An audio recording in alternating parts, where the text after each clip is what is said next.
Ladies and gentlemen, please welcome Dr. Indu Subbiah, co-founder Health 2.0 and Executive Vice President HIMSS.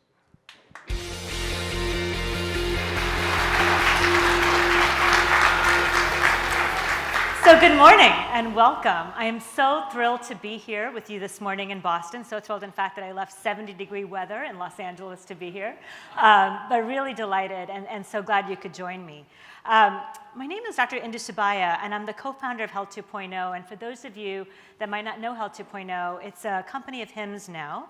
And over the last decade or so, it's been a platform for the showcase and the sharing of transformative health technologies.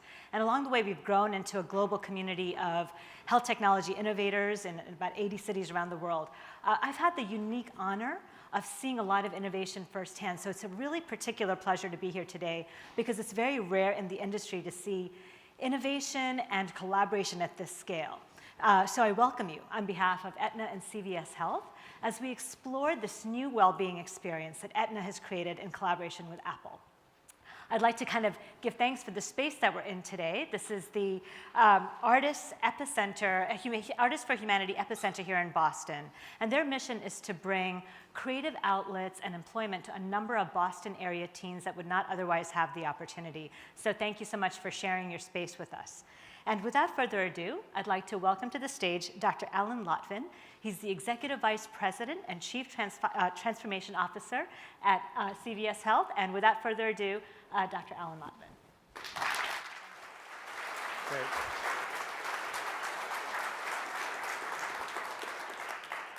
Thank you, Indu, and let me thank all of you for coming out to join our little coming out party this morning. I want to particularly thank all the CVS and especially the Aetna colleagues who have been laboring tirelessly on this project for about 2 years. And again, thank our Apple partners for joining us here, and also our really distinguished keynote speakers and Indu. I would say, as many of you may know, we closed on the transaction with Aetna about 7 weeks ago. And throughout the diligence and even as we approached close, there was this tease about this Apple partnership, and it was really kind of exciting, but no one would tell us what it was. And I have to say, unlike most things, the reality actually far exceeded what I was hoping for. And when I think about how exciting this is and how well what we're launching here today fits into the overall corporate strategy, it's really fortuitous. So we laid out several years ago this concept of how do you really empower consumers in healthcare. If you think about the next journey, in my opinion, of the healthcare evolution, is really a consumer-driven journey. Most of the expense in healthcare is in chronic disease, and chronic disease is best managed by individuals making small choices, small decisions every day, every couple of days, every week to improve their own health, to lower the both clinical, personal, and economic burdens of chronic disease. And so as we thought about that as an organization, it really came down to three kind of things. One, not surprisingly, improve health. I can tell you as a cardiologist, the best care is always the least expensive care. How do we make healthcare simpler, right? Healthcare is probably one of the more complex commercial interactions left in the world. We have to get it to the point of simplicity where almost every other commercial interaction we have is. And then how do we bring it local? And local is a combination of in your community, local is in your home, local is in your palm, and local is on your wrist. And so how do we bring that entire ecosystem together with incredible analytics behind it and incredible design to make, again, those small individual motions that in aggregate turn out to drive better health. So that's been our journey as an organization for a couple of years. Our combination with Aetna only accelerates that. And like I said, when I learned about this program, it was like the turbocharge or afterburner on what we want to do, and the possibilities really become endless. Because how we engage with consumers as they work through their own health journeys and health ambitions is really what's going to allow us to change behavior. So this, really is again, I'm standing in front of you As I said, we closed 7 weeks ago. I am in no way claiming any credit for any work that's been done to date. There's been an enormous number of people, both here and behind the scenes, who really made this happen. I just get the ability to look like I'm taking credit for it. So, this started back in 2016 when Aetna and Apple started working together, offering watches to Aetna members. I think 100,000 or more Aetna members took advantage of that program, and they really learned about what worked and what can be improved. And this program is the result of those learnings. And how do we take what was already a good experience and really make it that much better and that much more impactful? So again, connecting all the information we have about people. I think one of the interesting things, if you take a step back around healthcare right now, we're at a really interesting point where we're sort of one of the slower industries on that digital disruption curve. But if you think about it, all of the data is now available electronically. Almost every hospital and doctor uses an EMR. Medical and pharmacy claims are all available. There's an enormous number of health apps, and including some that have been FDA approved, that people are choosing to use. And by choosing to use it, they're seeing the value. So how do we jump on that train, accelerate that train to create experiences that simplify the interaction that people have with healthcare and with technology? How do we engage people in a very personalized fashion? So a lot of our goal here is how do we get people up, moving around and active? How do we create the right incentives, the right rewards? But it's also how do we connect what we know about you, what we can intuit about you, and drive it into or deliver it to you in a way that's right in front of you, right when you need it, in a way that you're willing to accept and utilize it. So what we're starting today is step one. I have no doubt that we will continue to advance and improve both the content going through, as well as our partners at Apple keep doing the wonderful things they're doing, creating even more functionality. So I personally couldn't be more excited to be part of this. Like I said earlier, the possibilities for how we can use these sorts of technologies to improve the health of people is limited literally only by our imagination. And in my short time of interacting with the combined Aetna and Apple teams, there is no shortage of innovation and creativity on those teams. So in order to move us forward and take us to the next step, let me invite Ben Wanamaker, who's Aetna's head of consumer technology, up on the stage and walk you through what they've built. So thank you very much.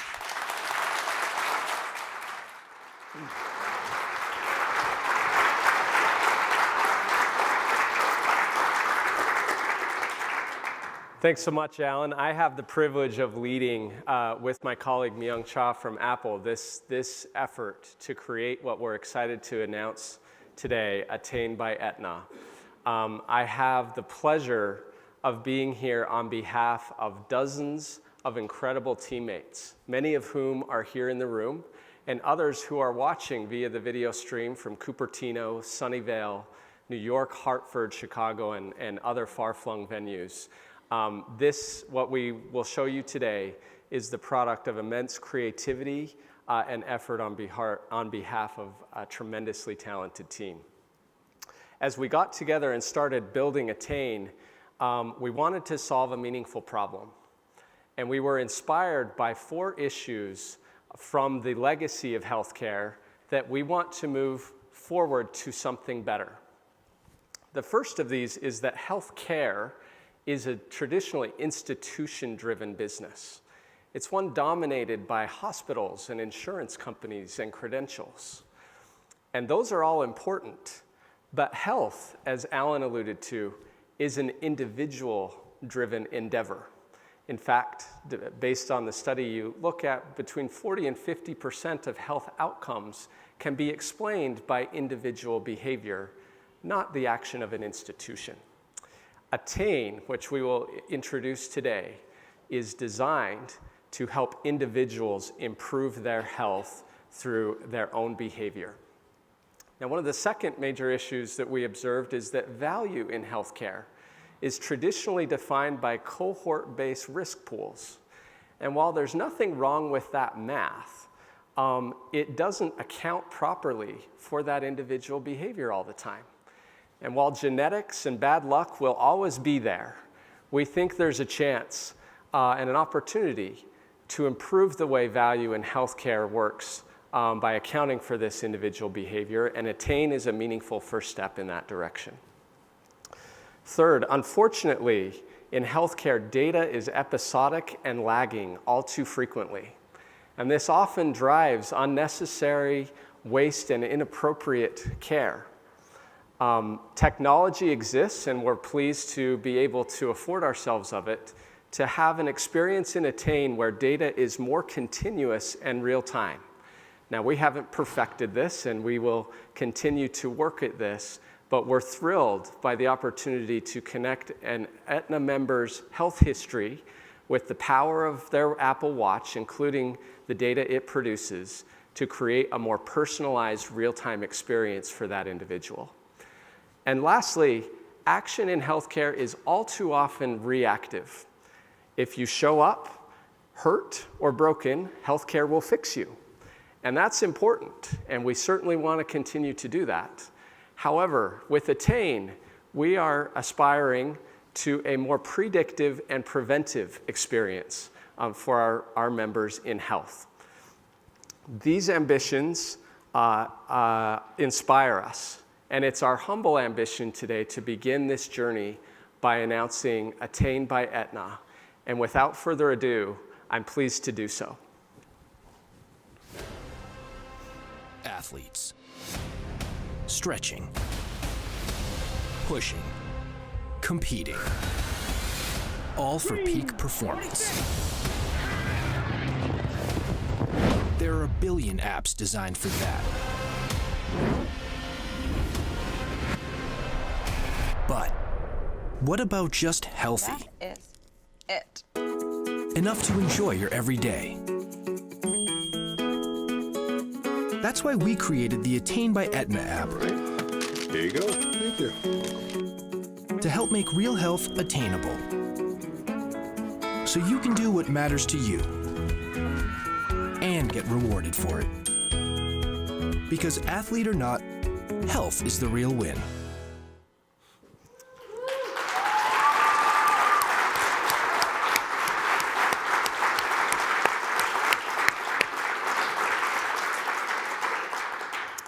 So Attain by Aetna is an Apple Watch-based experience developed in collaboration with Apple, where we're looking to create an experience that emphasizes 4 things for our users. First is personalization. With the intersection of this health history and Apple Watch data, we want to create a more personalized experience for our user that is clinically and contextually relevant to them. Second is simplicity. You'll see in a moment as I show you the app, it's simple and intentionally so. And it also is a nod to what Alan talked about, that we believe healthcare should become more simple. And this is an expression of our humble ambition to do so. Third is relevance. Attain by Aetna has been developed with a team of doctors to create experiences that adhere to clinical guidelines and make sense for our users in the everyday flow of their life. And last but not least, it needs to create value for our users. And as you heard in that great spot, health is the real win here. What we're trying to do is improve health. As health improves, people will save time and money, and things will become simpler and more local, and their health will improve. It all begins with improving health through individual behavior. Now, the Attain by Aetna experience is very simple. It has 3 major components that all revolve around a common philosophy of rewards and incentives. The first is a stay active component, like you saw the dad with his kids. This isn't just about taking 10,000 steps rigidly every day. It's about engaging in your life in an active way and getting credit for it with your Apple Watch. Everyday health, where Attain will provide lightweight tips and challenges to individuals to help them achieve everyday health and well-being in categories like sleep, mindfulness, nutrition, and the like. And lastly, key health moments, where we're really excited that based on the intersection of this health and device data we can develop experiences for a user to support them in clinically relevant key health moments, which we'll show you in a moment. All of this is supported by rewards and incentives to support the user and to give them value and credit when they do the right thing for their health. Now let me go a little bit deeper on these rewards because there's something unique about the Apple Watch in this program. And our members who have an eligible health plan will be able to choose if they'd like to purchase a watch as part of joining Attain. And when they do so, over the course of 24 months, they'll have the chance to earn credit against the cost of that watch through the way they behave in, and engage in Attain. If I hit my goals this month, Aetna will pay my monthly bill for my watch this month. If I am not so successful the next month, I'll pay out of pocket that month and I'll have another chance to try the following month. We think this is very powerful and we'll talk a little bit more about that later on. If an individual already has a watch, they can bring it to Attain and will be able to earn rewards and redeem, earn points and redeem those points for gift cards at popular national retailers. Now I want to show you how it works. The first experience our users will have as they join Attain is one related to privacy. This is not accidental. Attain has been designed with privacy at the forefront of our mind. It depends on trust and confidence of our users. As our users enroll in Attain, they will understand all of the data that they're authorizing to be shared and used within Attain. And they can have confidence that that data will remain within Attain to be used for their benefit. That data will never be used for underwriting, pricing, or coverage decisions for that individual. And we'll talk more about privacy later on in the program. After they've gone through the onboarding experience, they'll see the activity tab, which is the daily drumbeat of the Attain experience. And you can see that they have an individual daily active calorie goal. And as you progress through your day, your Apple Watch will measure the calories you burn, and this pink liquid will fill to the top of the screen as you approach your goal. When it reaches the top, you've made your goal. You can also see along the bottom weekly goals. These weekly goals, you can track your progress, and when you meet your weekly goal as a user, you will get a significant bonus of points that can be used toward purchasing your Apple Watch or purchasing gift cards. The watch also, as you see, has an app which can help you track your progress against your daily and weekly goals. That's pretty simple. It's also exciting to us that, again, this is not just about taking 10,000 steps a day. This is personalized. And if you prefer swimming or yoga, you can do that. And the goal that you receive will be personalized to you, which I'll explain here in a moment. You can also look back and check on your prior history and look at your trends for how you've succeeded in the past in meeting those goals. It's pretty simple on the front because we've invested heavily in the back end of the app to make it simple and personalized. And let me explain how. Behind the scenes, a user, if there is not already a weight reading in their health kit data, will provide that. When they do so, they will click Done, and that will then start some logic in Attain that will take your age, weight, gender, and prior activity history and create your personalized daily activity goal. So my goal will be different than someone else based on who I am, and we think that's important because not all of us are marathon runners, and not all of us need to be healthy. And Attain acknowledges and accommodates for that. Attain also adapts to me as I do better or worse over time in meeting my goals. So as you can see in the history here, there are some weeks where I've been consistent in hitting my goals, and it ups my goal based on my prior performance. And likewise, if I'm having a hard time, Attain will dial back the goal to help me get to a place where I can start winning again. It's also important to note that if a user has a physical accommodation or health event arise, like a pregnancy or an injury, they can connect with our service team, and we can make accommodations for that based on their circumstances. Now, this personalization of the activity experience builds on tremendous experience and expertise from partners at Vitality, who for over a couple decades have been demonstrating that you can change behavior through activity, incentives, and rewards in multiple countries around the world. We're thrilled to have them as partners, and their experience is based on sound evidence. In fact, just this fall, RAND published a study of Vitality programs using the Apple Watch, and the results were very impressive. That study indicated a 34% increase in activity levels for people engaging in the program with Apple Watch.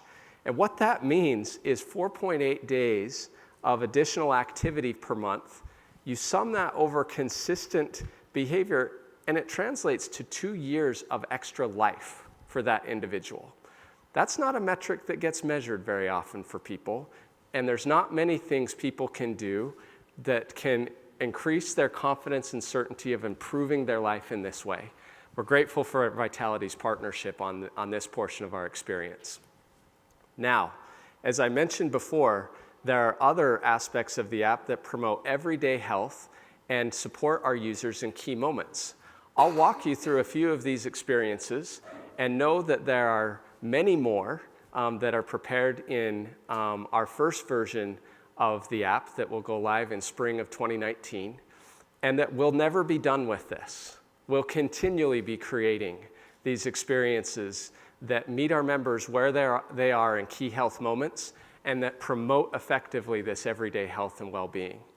Nonetheless, I'm excited to show you about what we have today.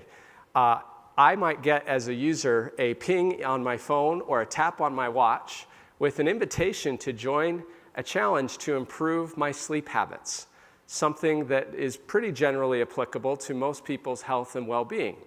As I do so, will be taken into the app where a very simple card-based user interface will explain to the user the invitation or opportunity and give them a chance to decide to participate. If I decide to participate, I get an immediate reward for doing so, and the app will then deploy an experience for me over time to help me improve my sleep habits. We think that's pretty great. That's generally applicable to, because hopefully all of us sleep. Now, there are key moments that apply specifically to your circumstances, and Attain is built to understand those and to support our users in those moments. One of the more straightforward ones is medication refill. Patients who have medications need to take them.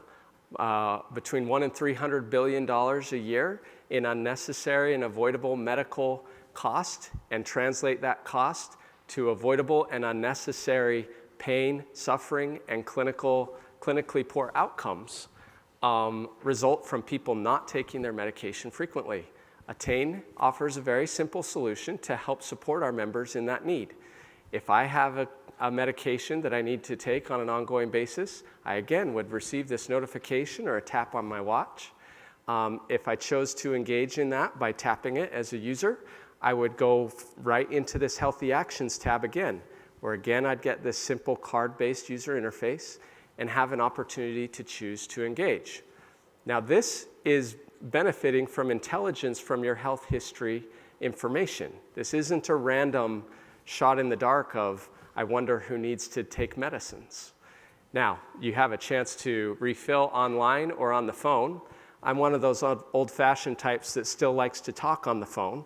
And so if I click Call Pharmacy, this app will go right into your native iPhone app and will call the actual pharmacy that your prescription is held at.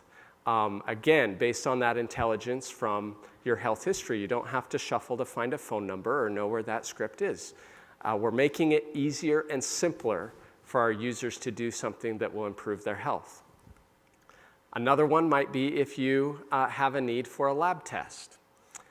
This is fairly common for people who struggle with managing chronic conditions, and Attain can support people in that need. I would get a notification or a tap on my watch I'd engage and go straight to this simple card-based user interface where Attain would explain to me how I can find a lab that is convenient and potentially more affordable to me to get my thing I need to done to improve my health. Again, we make use of native features here. So if I click, I'll find a Quest lab. The app will pull up the native features and functionality of the Map app and map all of the Quest locations near me where I can make a choice to navigate there now or later to complete that experience. And when I do, I would get points for doing so. Now, simple on the front end, powered by thoughtful technology, analytics, and machine learning on the background. And let me explain. Attain is consistently using this health history and this data powered by my Apple Watch to figure out, using the most advanced analytics and machine learning capabilities we have, what would be appropriate for me as a user.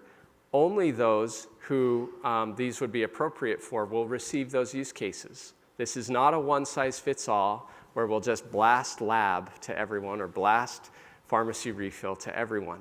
Hundreds and hundreds of hours and really advanced analytics capabilities have gone into this. When the user does it, as I said, they'll get their points. Now, the rewards. As users engage in all of the aspects of this Attain experience, they'll earn rewards points. They can use them, as I mentioned before, to earn credit against an Apple Watch for applicable members. And I can see on a monthly basis in Attain how I'm progressing against earning credit against my watch. Now, the user purchases their own watch as part of an e-commerce experience in Attain, if they so choose. And then as I earn credit against my goals, Aetna is happy to invest that money on the behalf of the member to pay for that watch because they're improving their health.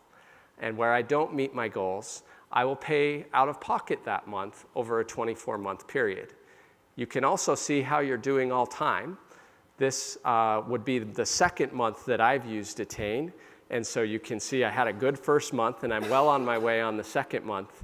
And thus I haven't paid anything out of pocket yet as an individual. For those who already have a watch, the Attain experience can be equally as rewarding, where they can purchase gift cards in the app using a mall e-commerce-like experience where gift cards from a variety of popular retailers are available. I tend to be very fond of CVS, and so as I click on that retailer, I would have an opportunity to purchase a gift card, which would go into my Apple Wallet, or I could have the code to use directly on the retailer's website or point of sale. We are thrilled about this. This would not have happened without our partners and colleagues at Apple. And it's my honor to introduce my colleague Myung Cha from Apple to share a little bit more about Attain.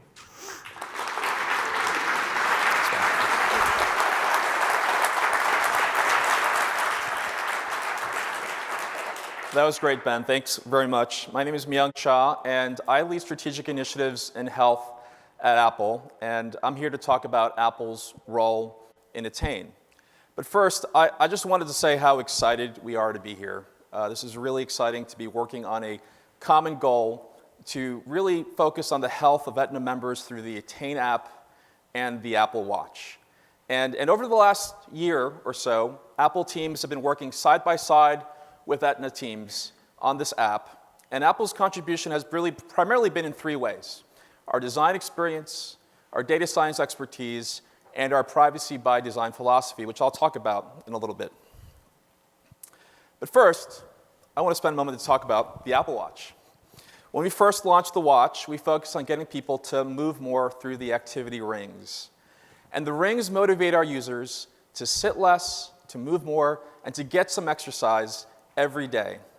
And this simple mantra has become one of the most popular features of the Apple Watch. Our users love to close their rings every day. Now, behaviors like activity or exercise are arguably just as important as your doctor or your genetics in determining your long-term health. But we all know that behaviors are hard to stick to. They're easy to break. We think that a gentle nudge or a tap on your wrist at the right time may be what's required to keep you on track with healthy behaviors like activity or mindful eating. Or maybe it's a nudge to pick up your medications or get a flu shot. But the truth is that a lot of efforts today to encourage people to seek these preventative treatments like flu shots or going to get your annual physical are often not very effective. These messages sometimes get dismissed or they're ignored. And we think personalization or the lack thereof is a big part of what's missing here. From a lot of one-size-fits-all emails or postcards that sometimes don't even get read at all. And that's what we're hoping to change. Through the use of data science, machine learning, over time, our goal is to take personalized nudges to the next level with the Apple Watch. Now, taking a step back, as we started to create this experience with Aetna, it was important for us to start from a point of innovating in a way that was consistent with Apple's values. And over many, many years, Apple has proven that we can create highly personalized products that are simple and elegant to use in a way that prioritizes user privacy and data security. And one of the things that I love about Apple is the willingness of our community to contribute for the greater good. As you can see, we have asked our users to help us, to help contribute, to donate their data, to help us improve our products and our user experiences. And the best part of it is that everybody has benefited, whether you've chosen to share your data with Apple or not. And I will say right now that the same will be true with respect to our involvement in Attain. And let me show you how. So as Ben has said, users must first opt in to Attain. And during the onboarding, they will see this screen, where they will then have a separate opportunity to opt in to share their data with Apple without any personal identifiers. We realize that this is very sensitive information, and that's why we've taken a number of precautions to make sure Apple does not have the ability to identify people on the basis of this data, and that this data is kept safe and secure. So what might we do with this data? Let me give you one very concrete example, going back to my favorite, the flu shot. We may find from this data that sending a reminder, a nudge to someone at lunch is more effective in getting them to go get that flu shot than in the morning. That same message for somebody with diabetes may be more effective if it was personalized, if it was tailored and told that person, hey, you might be at higher risk and you should go consider getting that flu shot. You could also imagine a flu shot campaign that was more real-time and actionable, that told the user, hey, there's a flu shot outbreak in your region, and you should consider getting your flu shot today. So over time, our goal is to increase the levels of personalization in this experience, to help people with their health goals and needs. And true to our tradition at Apple, the benefits of our learning will be applied to the entire Attain community, whether they've chosen to share their data with Apple or not. So to sum up, we recognize that changing behavior for health is extremely challenging, and we approach this opportunity with humble ambition to make a difference and help people live healthier lives. Thank you, and back to you, Ben.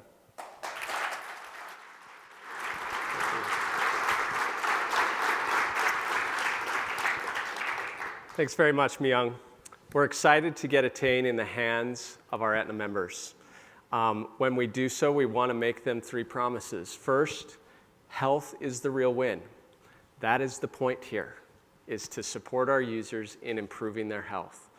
Second, that as they improve their health, we expect them to create value that we very much want to share with them. The Earn Your Watch component is a great example, and the rewards and incentives that go with it. And lastly, that over time, as we invest in and improve our ability to personalize and simplify the experience, we would be honored to have our users think of Attain as a check engine light for their health. Something that they know that when they get that tap on the wrist, that there's something that matters and that there's a way that they can do something about it to improve their health. Users can begin enrolling in attainbyaetna.com users can go to attainbyaetna.com starting today to indicate their interest in participating in Attain. Attain will be made available to Aetna commercial members on a limited basis starting in the spring of 2019 when the app will be available in the App Store.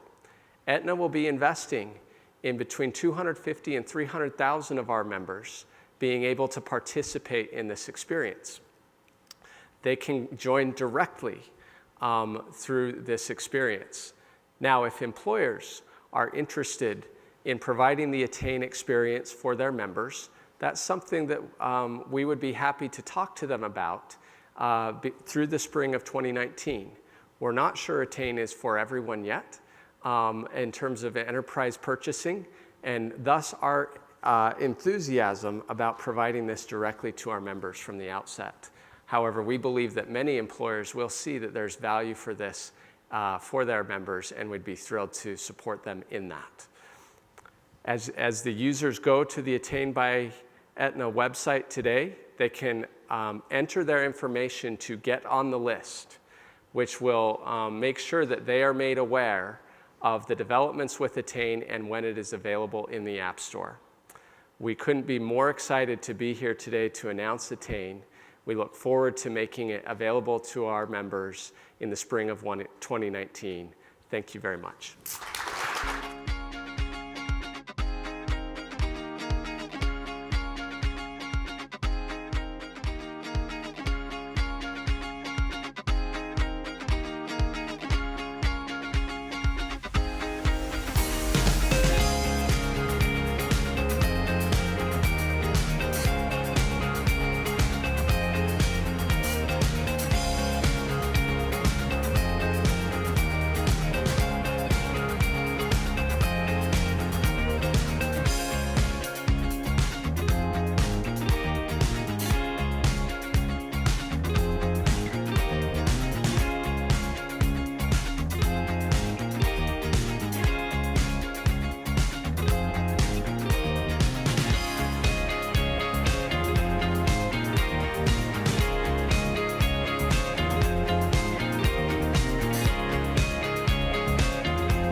Thank you so much, Ben and Myung. That was truly an exciting unveiling. I was particularly taken by the graphical interface over the calendar month to see your progress. And certainly it was one of the most sophisticated coming togethers of health and wearable data that I think we've seen in the industry to date. So really, really exciting. So there's no doubt, I think, that Attain is going to help consumers improve their health and move toward their health goals, but it also raises privacy and security questions as well. So I'm going to invite Jim Routh, he's CVS Health's Chief Security Officer, to the stage, and he's going to speak to some of those considerations within both Aetna and CVS in terms of privacy and security. And after that, I'm going to be inviting Dr. Bud Triple. He is the Vice President of Software Technology at Apple, and we'll have a brief panel discussion on the themes of privacy and security with Attain. Thank you so much. Please join me in welcoming Jim.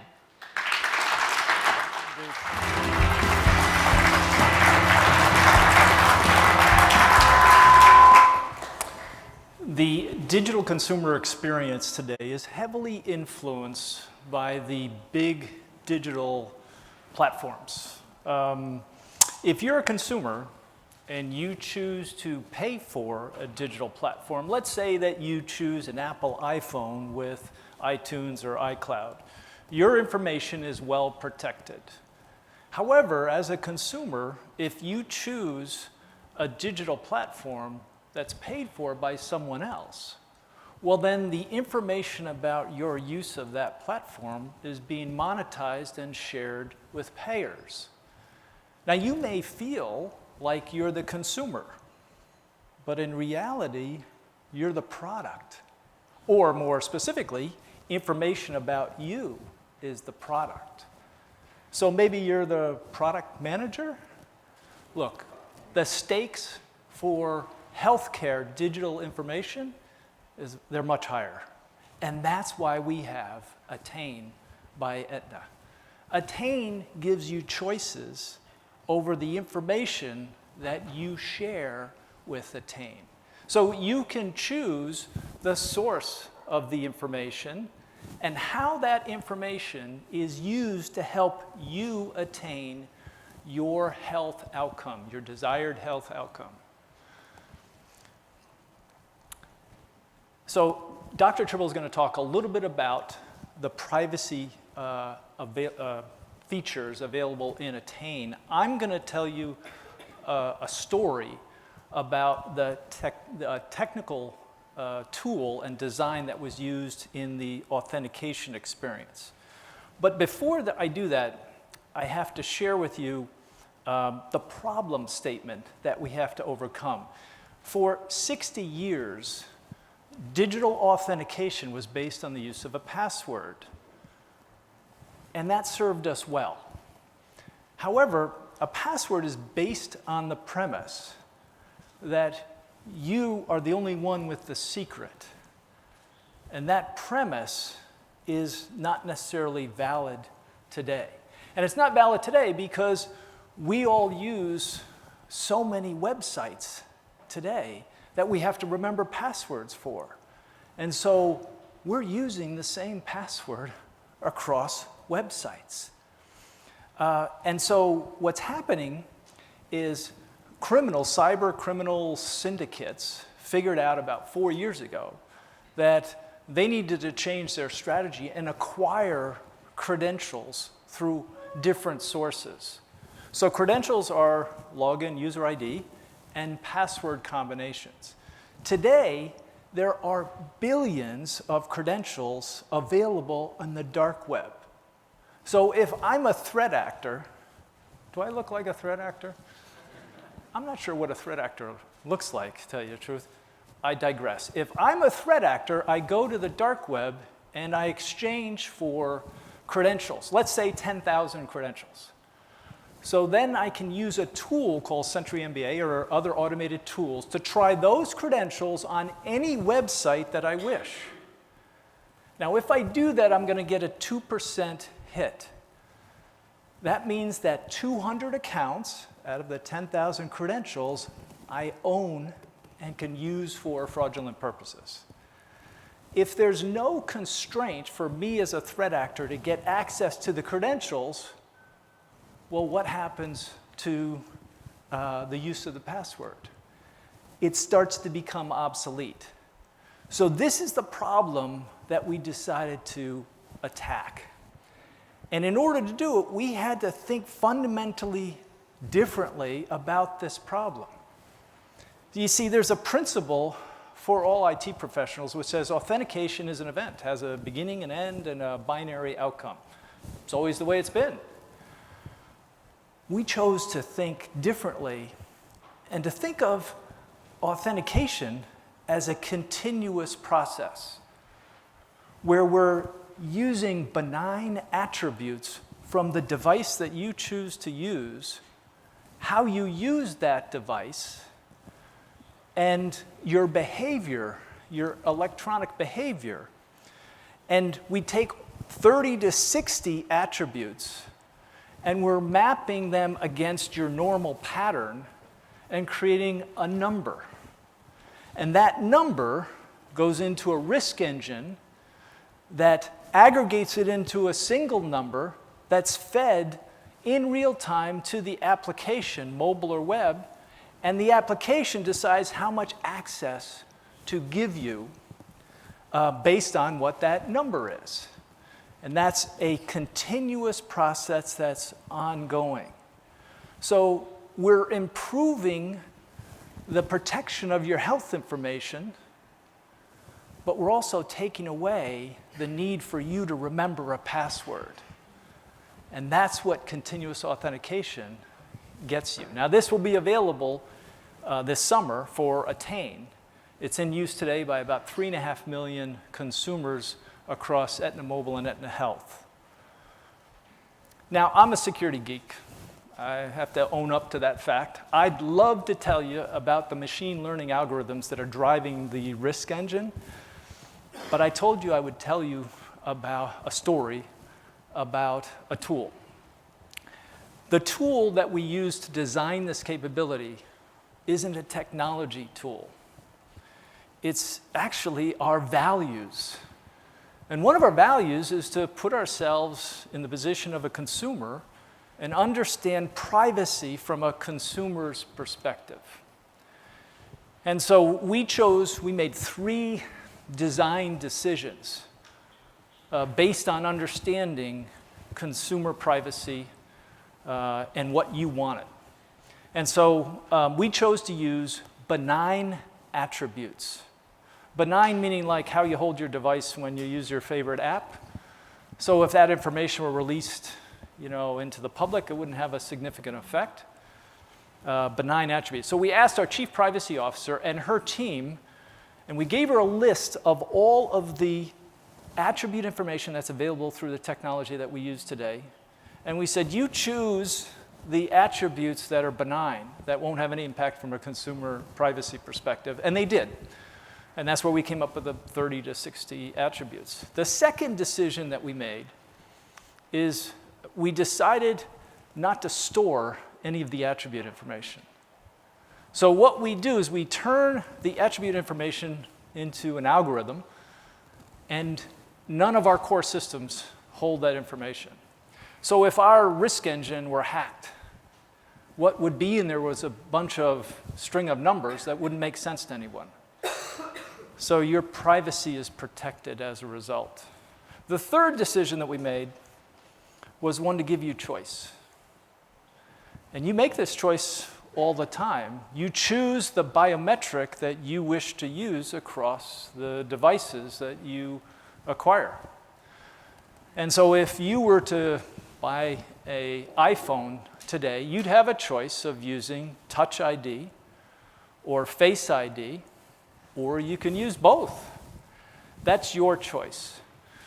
The risk engine that we're using for authentication takes whatever your choice is across whatever platform you choose as a factor in the authentication process. So essentially, it's your choice. So security and privacy were built into the design of Attain at its foundation, but also following that theme of giving you convenience, giving you flexibility. And that's what you can expect in the future of digital healthcare. Thank you very much.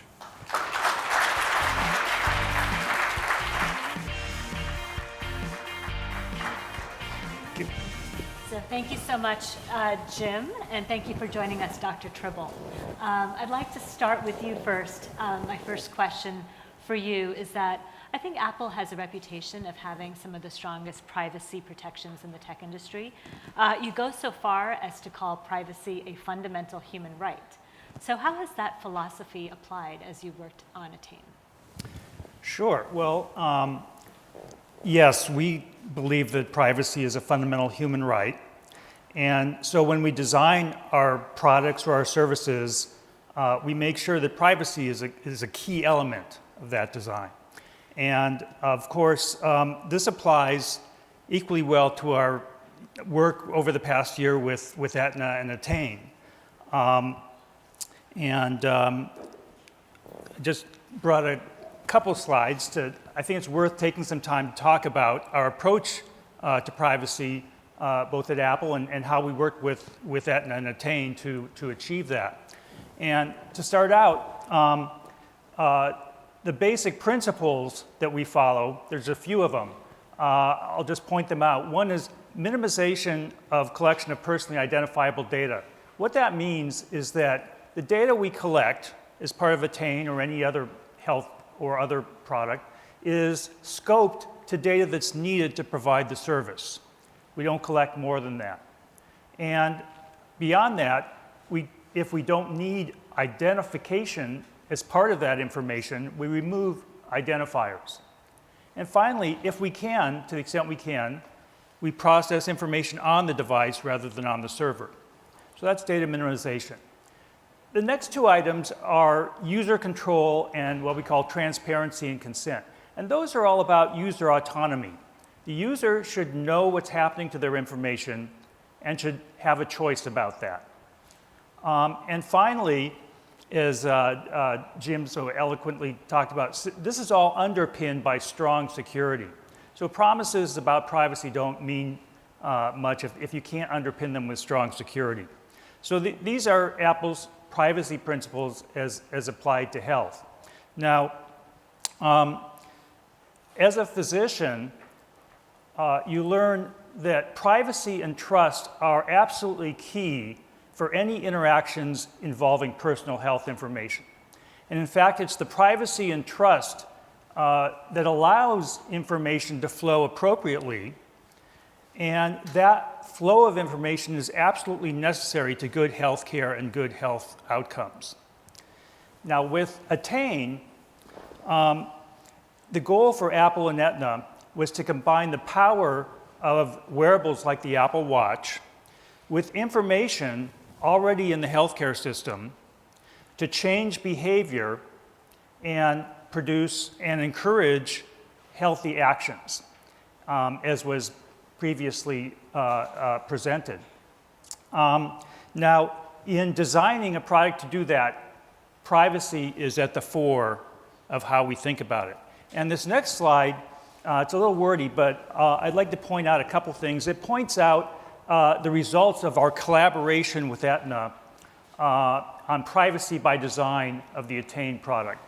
And in terms of respecting the customer's privacy, one of the very important things, it's customer understanding, consent, and control. Often it's talked about in terms of, well, the customer sees some document and it's transparent about what you're doing. But I use the word understanding there because it's really not just presenting a document, it's making sure the customer understands what's happening to their data. And in the Attain product, there's an onboarding experience that takes the customer through what's happening with their data and gives them a choice about it.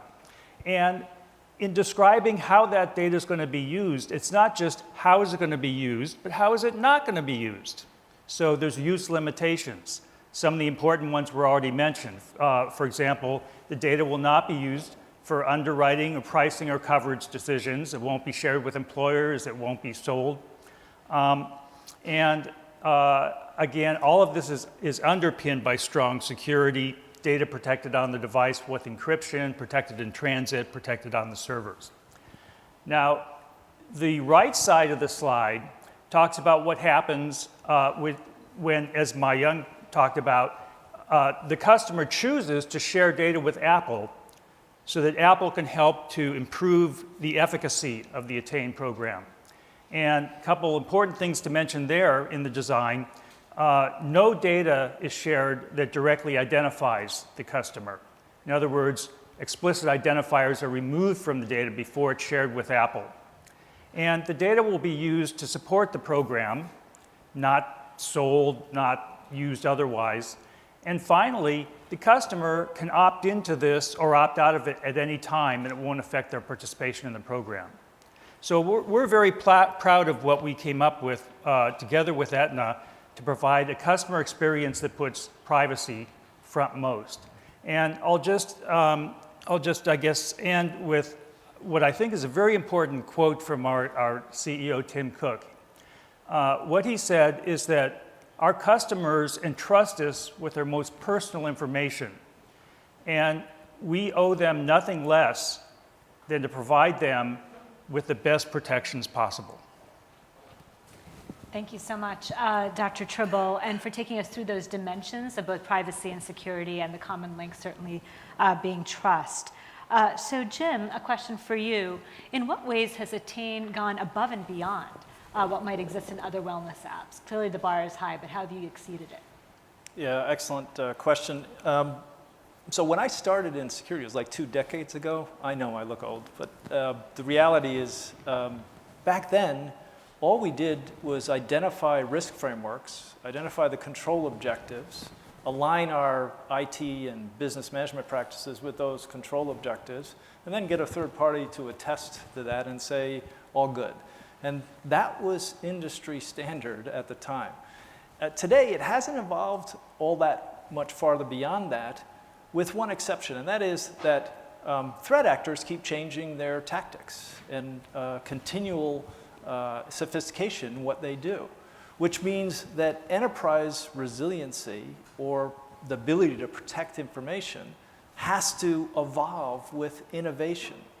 And so what we shared with you today was absolutely brilliant engineering that went into iTouch, or Touch ID and Face ID, to contain that information at the device level, and a combination of that and continuous authentication. And those two combinations not only provide you great security, they provide you ease of use.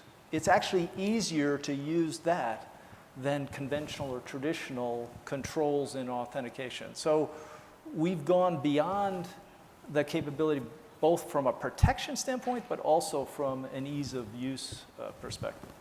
Great point. So Dr. Tribble, Apple is certainly known for being highly selective about the projects it works on.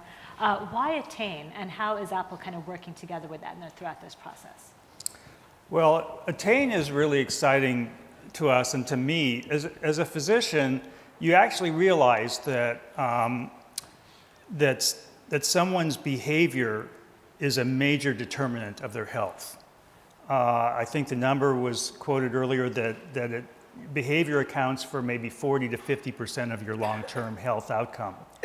And so here we have a chance, and we're very interested to explore this space. Here we have a chance to look at what can you do when you combine the health information, personal health information that's in the health system already, together with information from a wearable like the Apple Watch, and try and affect someone's behavior to produce healthy actions.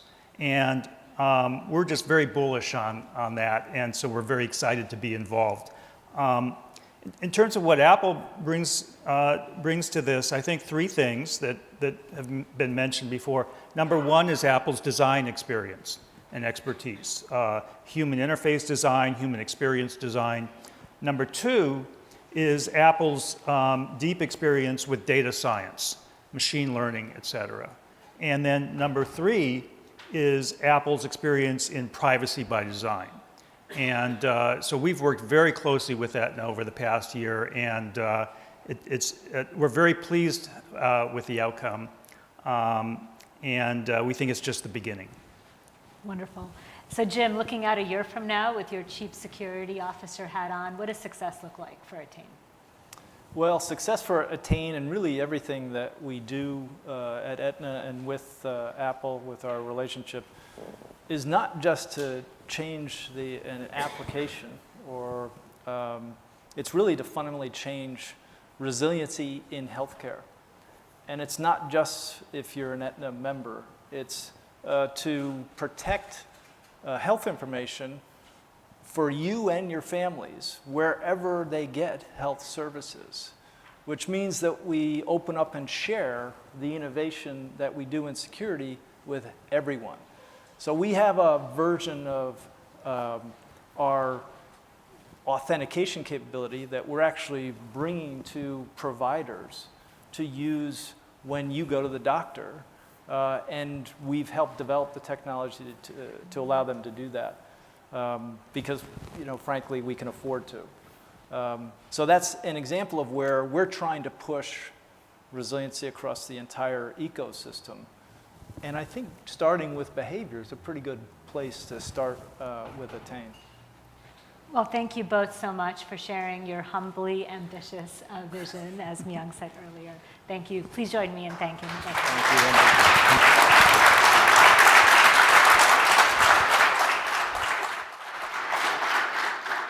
So to wrap up this overview of Attain, I'd like to incorporate the perspective of someone who couldn't be here today. Jeff Williams is the Chief Operating Officer at Apple, and he's prepared a short video so that he can share his remarks with you. Enjoy.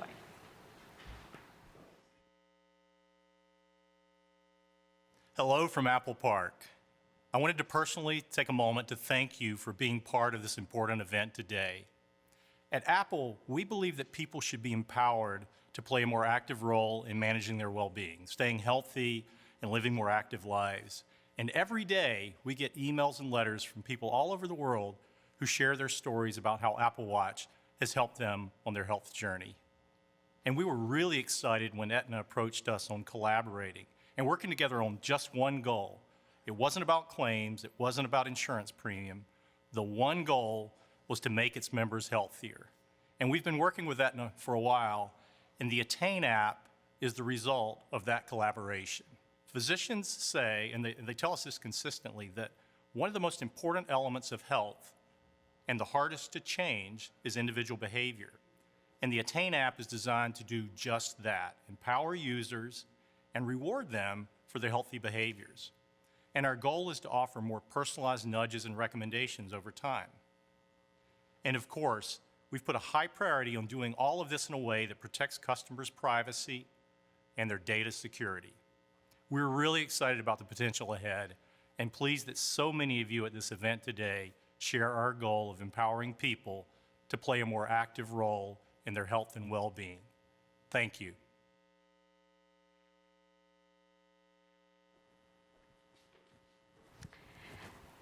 So that kind of concludes our segment, if you will, on Attain and what it means really to the organizations involved in its creation and co-development. And now I'd like to shift gears a little bit and switch to kind of an external perspective on the industry and where we're going in terms of health and wellness. I can't think of a better person to do this than Dr. John Halamka. He is currently the Chief Information Officer of Beth Israel Deaconess Health System and soon to be the Chief Innovation Officer of the new merged entity, as has just been announced a couple of days ago. He's also the chairman of the New England Health Exchange Network and a practicing emergency medicine physician. He's the International Healthcare Innovation Professor at Harvard Medical School. At Beth Israel, Dr. Halamka is responsible for all clinical, financial, administrative, and academic information systems, and that affects over 1 million patients and 3,000 doctors. He has authored 10 books on technology-related issues. He's written hundreds of articles and blog posts on his very popular Geek Doctor blog, and I just learned that he's also an alpaca farmer. So with that, Dr. John Halamka. Well, thank you. And looking out to the group, I think I know almost every one of you. So you said I'm a professor and a CIO, but I'm also a husband and a father and a son, and importantly, a patient. And so in my role at Harvard, I travel 400,000 miles a year around the world, so I have the experience of healthcare not only in the US, but seeing the patient experience in most every country. What have I seen?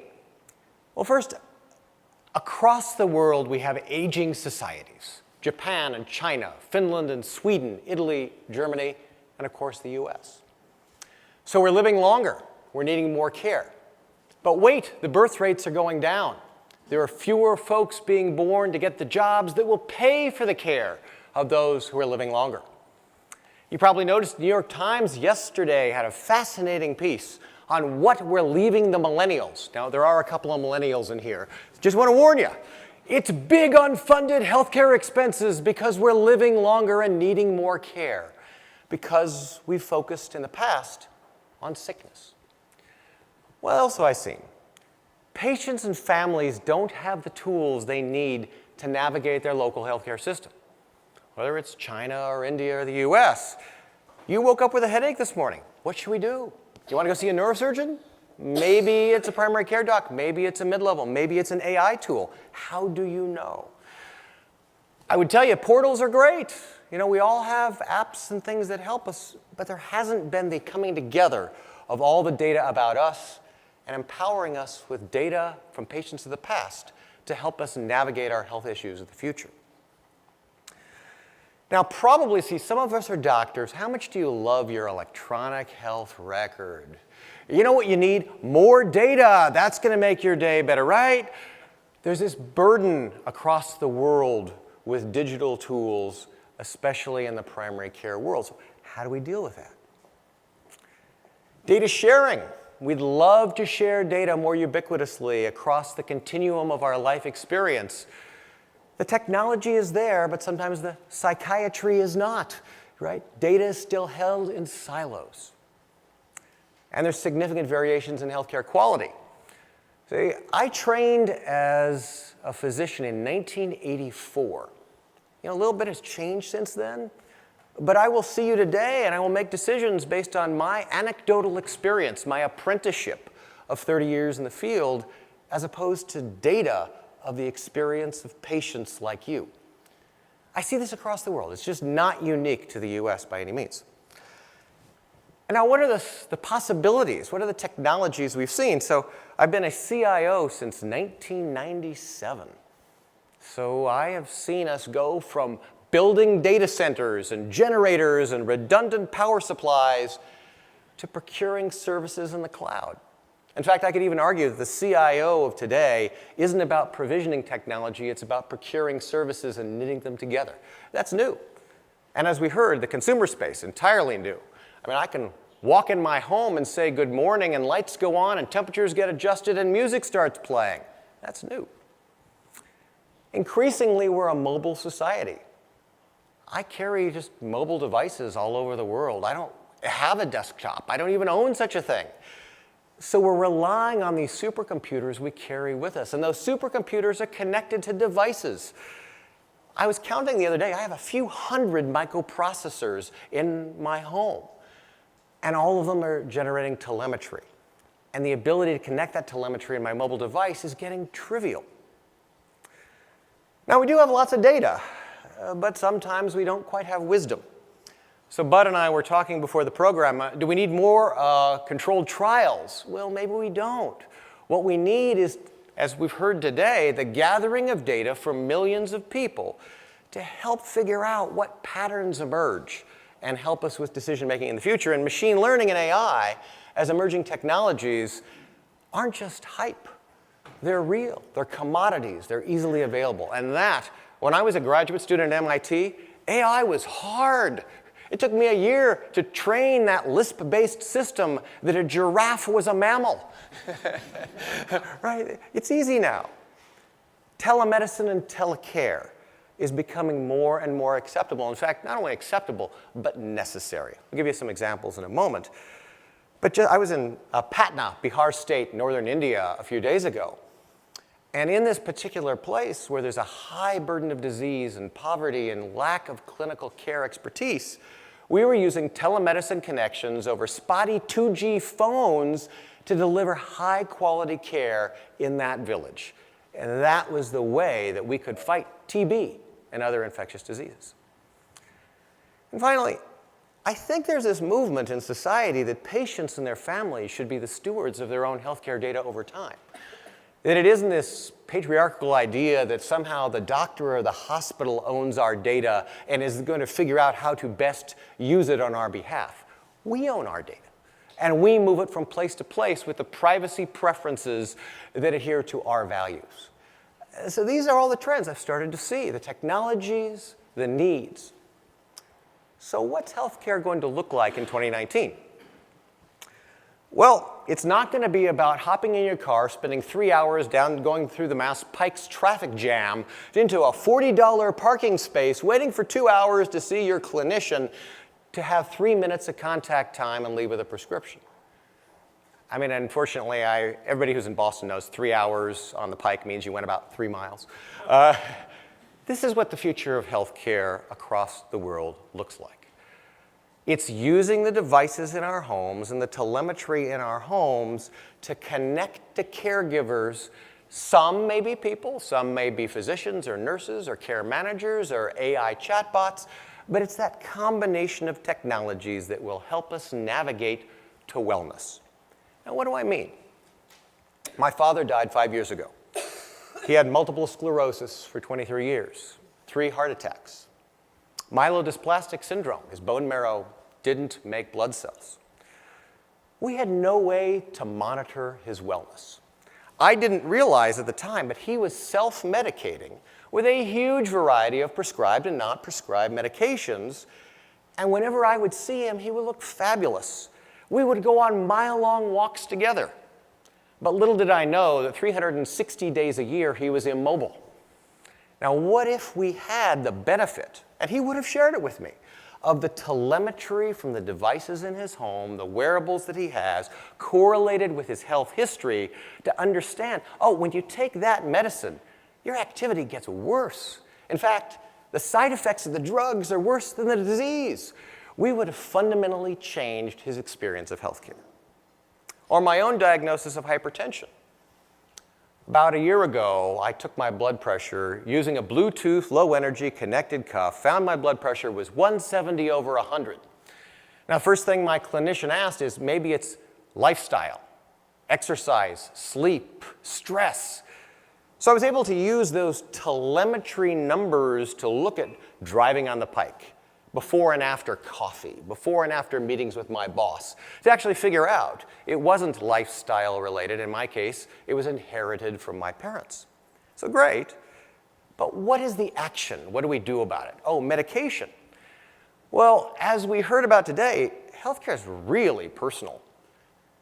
The medications that we as clinicians prescribe are for the average patient. Who knows if they're enough or too little? So I was given 50 milligrams of metoprolol XL. Now, if anyone has ever taken a beta blocker, you know this is like negative coffee, right? So my blood pressure was absolutely controlled, but I didn't want to get out of bed in the morning. So again, I used devices in my home with my mobile device to go from 50 milligrams to 25 milligrams to 12.5 milligrams with my physician at my side virtually, getting my data and making therapeutic decisions with me. And so today I'm on 12.5 milligrams. I cut it into 4 pieces. And my blood pressure is perfect, my longevity should be good, and my energy level is fine. And that's where we all want to be. So I really look forward to 2019, where we're going to start to see the coming together of the data in our homes, the devices and their integration with our mobile devices, the connection to caregivers and care plans, the leveraging of artificial intelligence to guide our experience, and all of this being done with respect to our privacy preferences. So it's a great time, and I look forward to being on the journey with all of you. Thanks very much.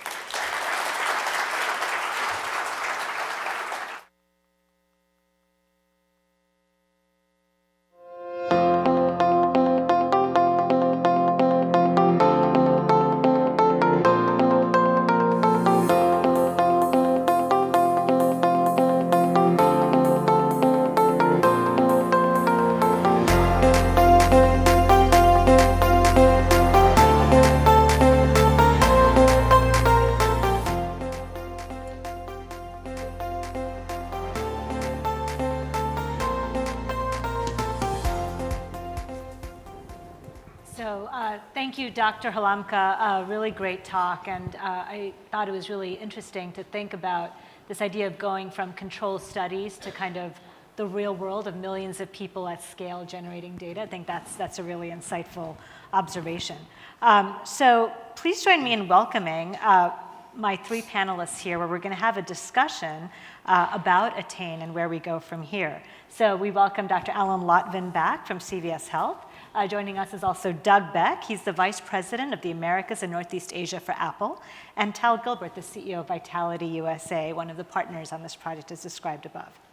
So I want to talk to you 3 about the new ways we're thinking of engaging consumers. Clearly, this is not, our first time up at bat.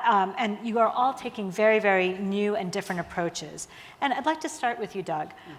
Could you tell us a little bit more about Apple's health initiatives overall to kind of get us started? Yeah, sure. Well, a lot of us at Apple actually believe that, and I think Tim actually said this just recently publicly, that if you look back, say 10 years from now, that the greatest impact that we'll all see that Apple had on the world actually was in health.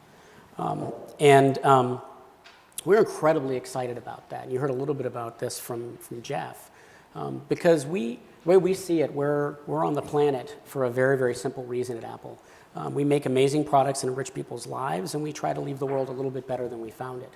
And we believe that health is an area in which we really have the opportunity to do both those things simultaneously. So that's something that, at least for me, really gets me out of bed in the morning. So why do we think that we have the opportunity potentially to do that? And to maybe illustrate that for you, if you'll all bear with me for a moment, maybe go on a little journey through kind of a little bit of history of technology. So how many people here had a phone, a cell phone, back when cell phones just made phone calls and maybe you could text message with them, right? Okay, pretty much everybody. How many of you, if you are halfway to the airport for a really, really important flight and you realize that you forgot that cell phone that just made phone calls and maybe you could send text messages, and if you went back to get it, you might actually miss your plane? How many of you would have gone home to get it back then? Okay, no hands. All right. Today, let's say you're halfway to the airport and you realize that you forgot your iPhone, and I hope it's an iPhone at home. How many of you would turn around and go back and get that phone now? Right, almost everybody. Why is that? Well, of course you're going to go back and get it because your ticket is probably on there, right? So is the calendar that tells you where you're supposed to go when you get off the plane. So is everything that you're going to use to communicate with your colleagues as well as your family and your friends while you're gone. So is the music that you're going to listen to maybe while you work out while you're gone, and the way you're going to communicate with your bank for those things you've got to take care of while you're on your trip. So of course you're going to go back and get it. And that means that it is with you, and it's with you all the time. Now, we bring that to the watch, which is a device that we are incredibly excited about in terms of its potential impact in this space. The watch does all those things I just said and more because it's also providing you information all the time about your health. And you know, we see that same impact already in terms of the way that people are using the watch. So people keep these things on and they keep them on even if they're the kind of people, like many of us are, who make great promises to ourselves around this time of year, and within 4 to 6 weeks, the data shows those purpose-built fitness trackers, which are a lot like the cell phones that used to just make phone calls and text message, go in the drawer. Because the people who are really focused on that issue, they keep them. But the people who maybe aren't, they tend to put them in the drawer. The watch, it's still on your wrist, and it's there all the time. And that provides an incredible opportunity to help through the use of the kind of data that's there. And we're seeing this even more now with Series 4 and the ability to do an ECG on the watch. And this is just going to get more and more true over time. This provides us with an amazing opportunity to, together with programs like Attain, to help people take control of their own health, and to do so in a way that you've heard time and time again today that respects and protects people's privacy. So that is something that we are incredibly excited about, and we really feel like we're just at the beginning of a journey. Yeah. Thank you so much, Doug. Tal, I'd like to kind of go over to Vitality and your approach in helping consumers achieve their goals. How do you see behavioral economics kind of influencing that approach? Sure. So I'm sure most of the people in this room will have some familiarity with the work of people like Daniel Kahneman, Amos Tversky, Richard Thaler, and some of the the behavioral economists who over the last 20, 30 years or so have really demonstrated how that, perfect utility maximizing economic being that we all learnt about in economics undergraduates courses just don't play out in practice. That when it comes to the reality of the decisions that we make every day, and particularly around health, we suffer from all sorts of cognitive flaws and biases that don't always help us. So we know, for example, that people are loss averse. They dislike losses more than they value gains. So losing $50 is about twice as painful as gaining $50 is pleasurable. We're also not very good at dealing with probabilities, particularly small probabilities of bad things happening to us. We tend to be over-optimistic. And we also have very high discount rates of future benefits, which means we're more wired for instant gratification. We're going to do things that are good for us today rather than necessarily in our long-term best interests. And that's really what, as Ben mentioned earlier, we've been grappling with for over 20 years. Initially as on the payer side, one of the first insurers globally to start to think about health and wellness and integrating this idea of incentivizing healthy behavior as a payer, and now working with a lot of the top insurers and health plans around the world on programs like this. And what we've really found through doing that, particularly as the technology has become more and more sophisticated, is that if you can take that technology and the relevance it gives and the personalization it gives and pair it with the best behavioral science, and then also the right incentives and nudges, that you can actually create a much more virtuous cycle, that you can, as a payer, take the future actuarial surplus that we'll get from better health, you can bring it to the present day and actually give people the rewards and incentives that they need to get them motivated and to actually correct those behavioral fallacies. And we see now that when you get that combination right, you really can be successful in driving sustained behavior change. So that's why this collaboration is extremely exciting to us, and we think has huge potential for all involved. And to have sort of a concrete device that you can actually buy with those rewards, I think, completes the circle altogether. Yeah, absolutely. Yeah. Fantastic. So Alan, now that CVS Health has announced several new initiatives that offer a new front door, if you will, to healthcare, which I quite like that metaphor, how do you see Attain fitting into both the physical and the digital capabilities you have at CVS? So that's a really good question. And I think I'll go back to something John Halamka said, which is, he gave his own example. Most of us don't have a blood pressure cuff, and if they had one, wouldn't use it, right? So one thing about healthcare is there's a lot that one can do virtually and with technology.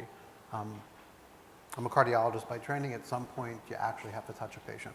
And so if you can imagine some of the examples of things that would be really impactful for people, and I'll just use a very simple example. We know for diabetics that if you can get a good annual exam that checks their kidney function, their cholesterol, their feet, their blood pressure, and importantly their eyes, you can have a tremendous impact on avoiding complications of what really is becoming a true epidemic in this country.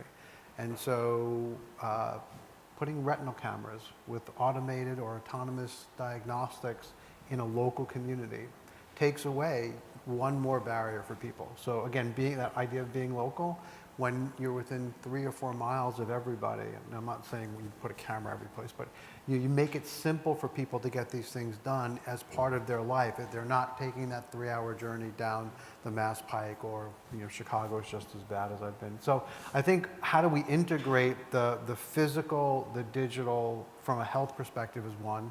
I think the other part where we're really excited about the opportunities for Attain and is introducing it to people who might not otherwise have known about it. So, something on the order of 5 million people a day walk into one of our locations, and not all of them are digital natives. But we're looking and experimenting with kind of new services, new people, in stores to introduce people to technology in a way that they can accept. And we've all had the experience of, like, my 89-year-old mother-in-law is the most technologically naive person on the planet. We gave her an iPad, we showed her where to push for Facebook, and she's a religious Facebook user now. So this technology's gotten so easy, if you can introduce it to people in a guided, curated fashion, it works. So I think that's how we put together this little ecosystem of technology diagnostics, guided experiences to really empower people to take their own steps, as we've talked about today. Great. So sort of convenience and access and reach, really kind of bringing those two worlds together. So Doug, while this is the beginning of a journey, as you said earlier, it's been a few years in the making. So how did Apple and Aetna decide to collaborate, and how has that journey gone to get us here today? Yeah, well, so Aetna was actually one of the very first, as was Vitality, in fact, to come to us shortly after the launch of the watch and ask and start thinking about what could we possibly do together in this space. And we were really excited from the beginning of our interactions with Aetna because we felt as though we really shared a vision for exactly what Alan was just talking about, for the empowerment of the individual to take control of their health and to, through doing that, help to really improve outcomes for people. And also on doing it right. And that's doing it right in terms of an experience that was simple and clear, as you heard Ben and Myung talking about today, and also doing it right in terms of respect for the individual's privacy. And so we felt very, very well aligned. And so we started off almost right away on an initiative you heard about a little bit today, working with Aetna to help provide a program for employers for some of their enterprise customers, as well as for Aetna's own employees. And it worked great. But what that did was just give us together, I think collectively, a taste of wanting to be able to have even greater impact by being able to do something at far more scale and being able to go directly to consumers as well as to employers to help make that happen. And that's really what led us to today. So we're thrilled with the collaboration so far, and we really look forward to what we're going to do together in the future. Fantastic. So Alan, CVS has started to announce a number of different programs that target different populations. And you mentioned sort of 5 million folks walk through the stores every day. Is there a specific population that you think Attain will apply to? So I could give you a reason for everyone from the healthiest people to the sickest people for why Attain makes sense for them, for Aetna, for their employer. But I think at the end of the day, the most important thing is there is nothing better for your health than activity. If you could package the benefits of exercise in a pill, it would be the best-selling pill of all time, no matter what you charged for it. So this opportunity, it's there for everyone. And then this notion that helping individuals make those small but impactful choices on a regular basis. Again, there are going to be different messages and different opportunities for different people. So it's a great question. I sometimes worry that when we presuppose who technology is good for, we exclude a whole bunch of people who would benefit as much, if not more. So, I would say it's for everyone. Great. So Tal, I just wanted to get your perspectives. Earlier we saw a slide about the RAND study and how it associated the Vitality program with the Apple Watch and some fantastic outcomes. So what does the study say about the impact that technology and incentives have on these long-term activity levels? And also, is that similar or different across different demographic groups? Sure. So maybe first a bit of background on the study, because I think it was interesting for a few reasons. So firstly, the scale. So RAND looked at over 422,000 people in 3 countries, working with some variant of the Apple Watch, incentivized Apple Watch program through insurers or employers, including in the US. And you spoke earlier about randomized controlled trials versus the ability to test things at a population level. As a researcher, it's impossible to get your hands on sort of that body of data. RAND did a literature review as part of the study, and I think the next largest study of its kind looked at about 10,000 people. So, we think this is the largest study of its kind. And a couple of the other facts that are really important is, firstly, we had the same people pre and post. So we weren't looking at the sorts of people who go for these sorts of programs versus those who don't. So it got over that selection effect. And it also got over the tracker effect, which is the fact that once people know their activity is being monitored, they inherently are more active. These people were tracked before and afterwards. So very robust study from that perspective. And as Ben showed, it illustrated not only that this combination of the right behavioral science, the right technology, and right incentives can drive behavior change. You know, we saw a 34% increase in activity, 4.8 extra days, 2 years of extra life if that's sustained. But I think what we're most pleased about is, number one, that was sustained over a 2-year period. There are a lot of interventions and programs that people try for a while, see some increase in activity, but we actually were successful in, through the design in creating that long-term behavior change. And I think partly that the technology, which once people have, they use and value every day, was a key piece of that, and the way that we extended the incentives over the period. But the second piece was, there was always this risk that it's just going to appeal to people who are using it anyway. And certainly one of the pieces of the findings that we were most pleased with was that the biggest impact was for the people who were least active at the start. So, they're obviously starting from a lower base, but the people who needed it most actually saw the best benefit over the whole period. So I think that combination of the sustained change and the fact that it really had the biggest impact for those who needed it most were really impressive, and I think demonstrated that these sorts of approaches, when applied right, can actually work and can take the promise of the technology but actually deliver on improved outcomes. Thank you so much. So this was a really great panel to hear kind of each of your perspectives on the product and the platform and the collaboration. So please join me in thanking them for being here today. Thank you.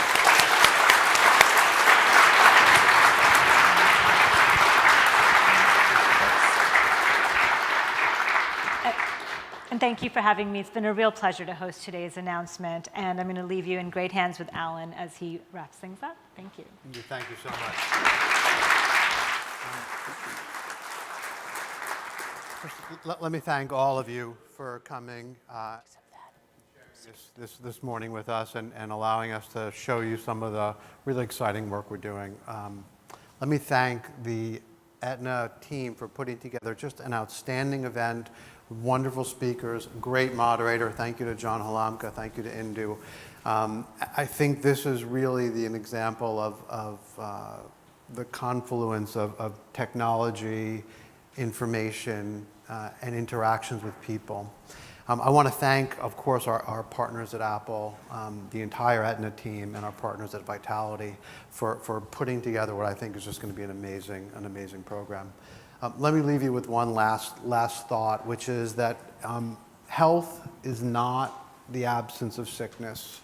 And as we've started to really realize that as an industry, these sorts of approaches, and I really hope this is the first of many, many times that I can share with you things this exciting, to having consumers take control of those decisions in their life that make the difference to make them live longer, live happier, live healthier, live richer lives. That's why we're all here, and I really believe that this is the first step of many. So thank you very much.